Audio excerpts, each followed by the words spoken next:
In our last video, the Aga Khan had mentioned the acceleration of the construction of civil society. The statement is unsettling to say the least, as it relates to the breakdown of our governments. Civil society attempts to replicate our national institutions, with a communist structure emphasizing voluntary responsibility, versus a service-driven economy that is based on a mutually beneficial trade arrangement. These institutions were founded and maintained by our governments and us as community members alike, with responsibilities delegated on mutual benefit and not forced obligation. I think a deeper understanding as to what exactly civil society is and what role does it play within a given nation, society, and community.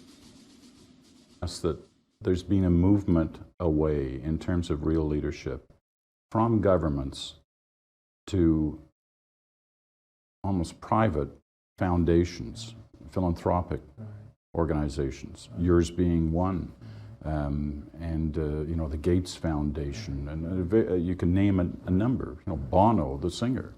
Do you see that happening? Is that a good thing? I see it happening, and I welcome it wholeheartedly, because what we're talking about, I think, is accelerating the construction of civil society.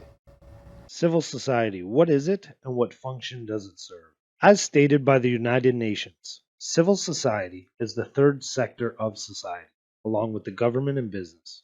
It comprises civil society organizations and non-governmental organizations. By civil society, I mean an array of institutions that operate on a private, voluntary basis, but are motivated by high public purposes. They include institutions devoted to culture, to science, and to research, to commercial, labor, ethnic, and religious concerns, as well as a variety of professional societies. Civil society is a result of. I think the more we've seen societies which are fractured, putting little groups of people in another box, that is a way of guaranteeing conflict and poverty. Governments cannot deal with the current financial crisis on their own and need the support of the people they govern, which is best translated by the opinions of the civil society movement. Governments do not have sufficient strength on their own and must take into account the thinking of their own people as translated by civil society. Through non-profit, private organizations, what we call today civil society. These crises will not go away overnight, but they cannot be attacked without having civil society on board. Civil society. It sounds like a basic democratic structure, in so much that the members of a given society place their grievances, and such grievances are heard by the elected body, which decides on an appropriate action. But what is concerning is that governments collect taxes, and those taxes are then used to manage and develop society, in parallel with private industry. So why is civil society required? Civil society has three critical underpinnings: a commitment to pluralism, an open door to meritocracy, and a full embrace of what I described earlier as a cosmopolitan ethic. But more to the point, with third-party intervention like civil society, whose voice is it that gets heard? And what is the speaker's intention? Civil society can be summed up as an NGO, which leads us to the question, what is an NGO? The NGO is a non-governmental organization. Its funds are raised by the government, but it maintains a non-governmental position. With no need for a government council, they are also known as a civil society organization. It's interesting to say the least that governments raise the funds necessary for NGOs. Instead of these governments simply delegating these funds to local communities as prescribed in taxation breakdowns. It's at this point that a distinction needs to be made.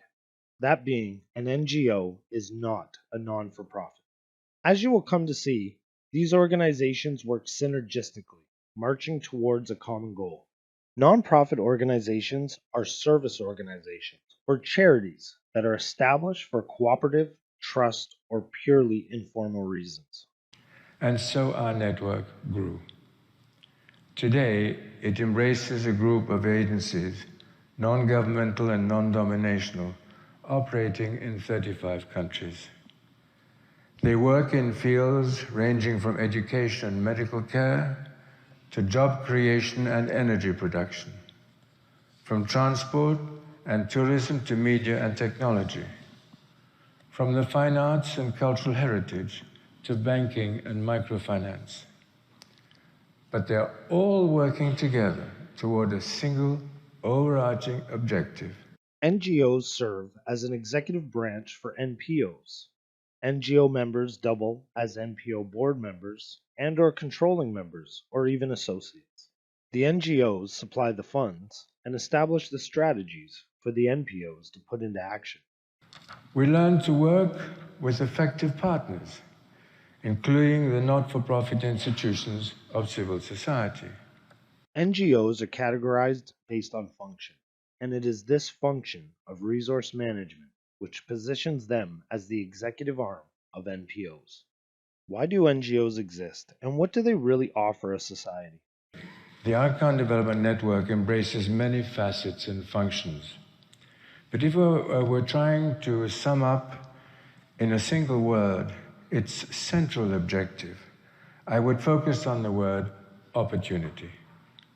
NGOs are non-membership support organizations involved in relief, rehabilitation, or community development. Considered a part of the civil arena in society, which also includes trade unions, people's associations, and membership organizations, as well as cooperatives and religious-based charities. His Highness has made every sector and aspect of the human existence a part of his concern. Today, it constitutes one of the world's largest non-governmental development agencies. NGOs provide a third approach to development between market-led and state-led strategies. Development-oriented NGOs are not simply located somewhere between state and market in terms of institutional space, but are emerging as a critical third or middle sector, fostering the development of marginalized segments of the population. NGOs as the only alternative to promote grassroots development. Like, share, and subscribe. Click that notification button and check us out on social media. Links are in the description below.